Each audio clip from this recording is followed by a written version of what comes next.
चलो देखो जी, और आपका डाइपोल के कारण हम लोग निकाल चुके हैं इलेक्ट्रिक फील्ड इंडोर पोजीशन पर, जिसको बोलते हैं axial line, broadside on position पर, जिसको बोलते हैं इक्वेटोरियल पोजीशन।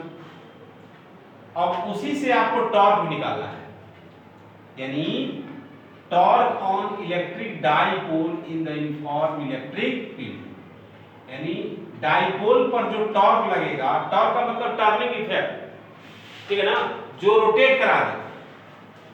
तो यह जो आपका है, हम लोग uniform electric field E consider किए, उस पर यह dipole minus Q charge plus Q charge, यानी डाइपोल का डायरेक्शन माइनस से प्लस की ओर, P बराबर Q इंटू 2। यह माइनस और प्लस के बीच डिस्टेंस 2 रहेगा। इसको डाइपोल से हम लोग दिखा रहे हैं कि इलेक्ट्रिक फील्ड के साथ सम एंगल्स थीटा बना रहा है। ये थीटा कुछ भी हो सकता है, उसको स्पेशल केस में लेंगे। तो हम लोग लेट सपोज कर लिए हैं कि let and electric dipole having dipole moment P is kept in the uniform electric field E with making angle theta।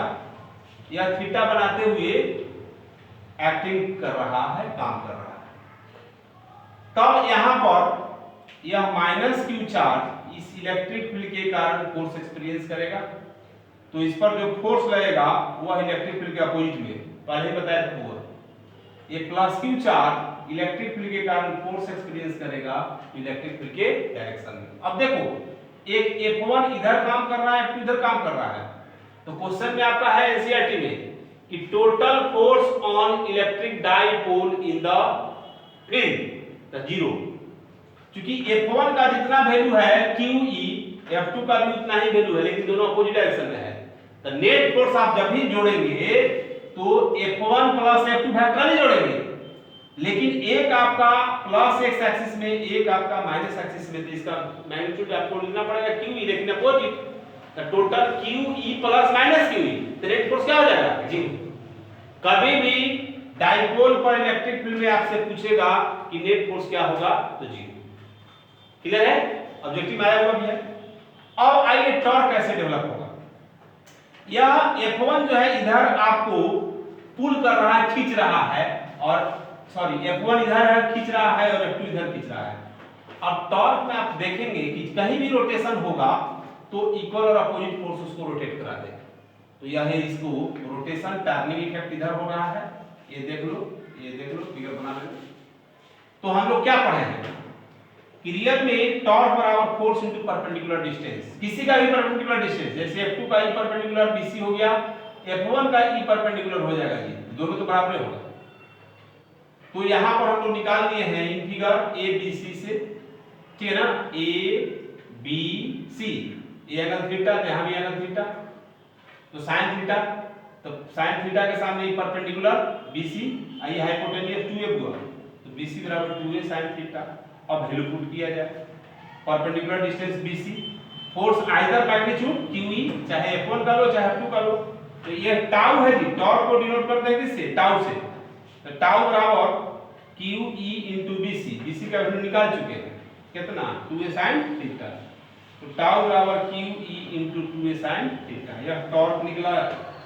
और कभी भी डाइपोल के कारण जब भी निकलता है तो डाइपोल मोमेंट के टर्म में, चाहे फील्ड निकाले हैं चाहे जो निकाले हैं, तो यहां पर Q into 2a बराबर P, तो देखो आया हुआ है टाउ बराबर PE sin थीटा, ये जनरल फॉर्म हो गया।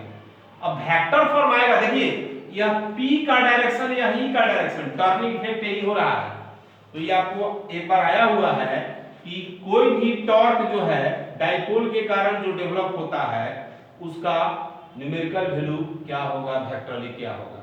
तो ये कंफ्यूज मत करना, ये PE sin थीटा ऐसे रहेगा, ये आपको वेक्टर के रूप में रहेगा, तो P पहले होगा, E बाद में होगा।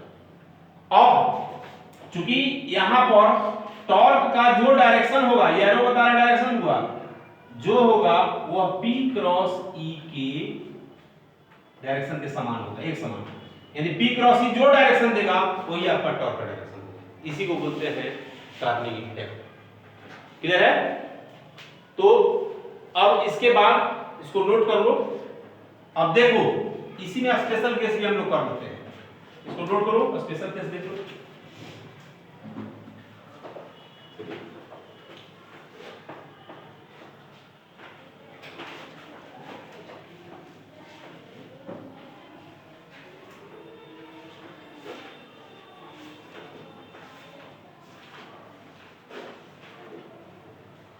देखो अब केस नंबर 1, केस 1 कहता है if dipole moment P and electric field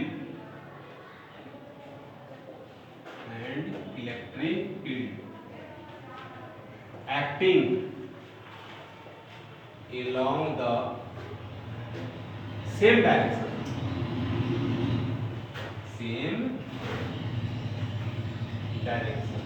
then torque will be 0। कैसे? आप ये पढ़े हैं कि टाउ बराबर पी ई साइन थीटा। अब देख लो, ध्यान देना, यह इलेक्ट्रिक फील्ड है, इसी इलेक्ट्रिक फील्ड में आप ऐसे माइनस क्यू प्लस क्यू को रख दिए हैं बाबू, तो पी का भी डायरेक्शन इधर हो गया, तो दोनों same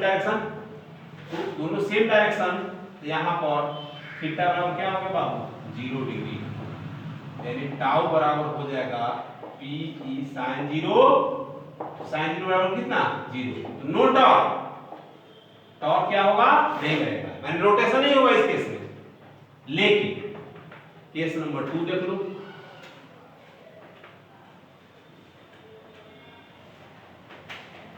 case number 2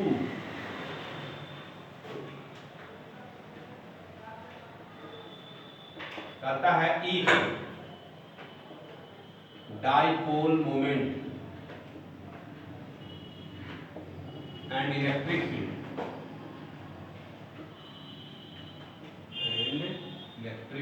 acting at right angle to each other, then torque will be maximum,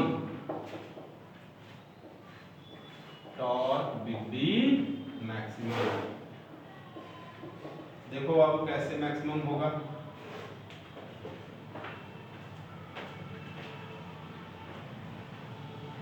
देखिए यह इलेक्ट्रिक फील्ड है, अब इसमें हम डाइपोल ऐसे रख दिए,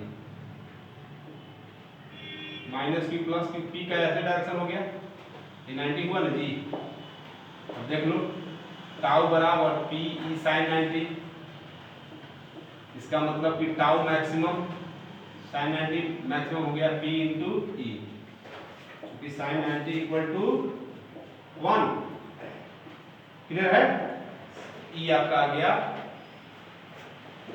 अब इसके बाद case number 3,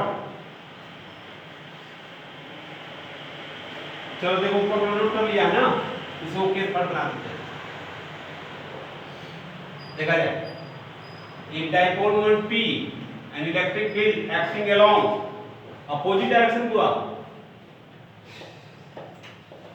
opposite direction, then torque will be 0। देखो अपोजिट में इसको प्लस कर दो, इसको माइनस कर दो, यानी P का डायरेक्शन इधर हो गया, थीटा आपका 180, साइन 180 क्या होता है बाबू 0, यानी तीनों के हिसाब का इक्वल हो गया। क्लियर है? चलो इसको नोट करो, आगे बढ़ा रहे हैं।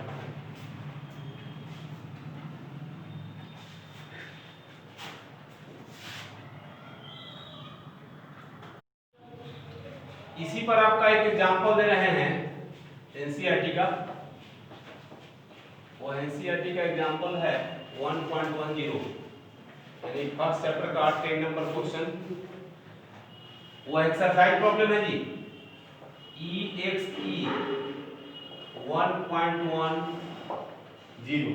देखिए क्वेश्चन क्या कहता है, an electric dipole with dipole moment P का वैल्यू दिया हुआ है 4 × 10⁴ coulomb into metre, coulomb into metre. Clear है? अलाइंड यानी थीटा दिया हुआ है जी 30 डिग्री। क्लियर है? अब आपसे कहता है इलेक्ट्रिक फील्ड दिया हुआ है, इलेक्ट्रिक फील्ड है 5 × 10⁴ न्यूटन पर कूलम,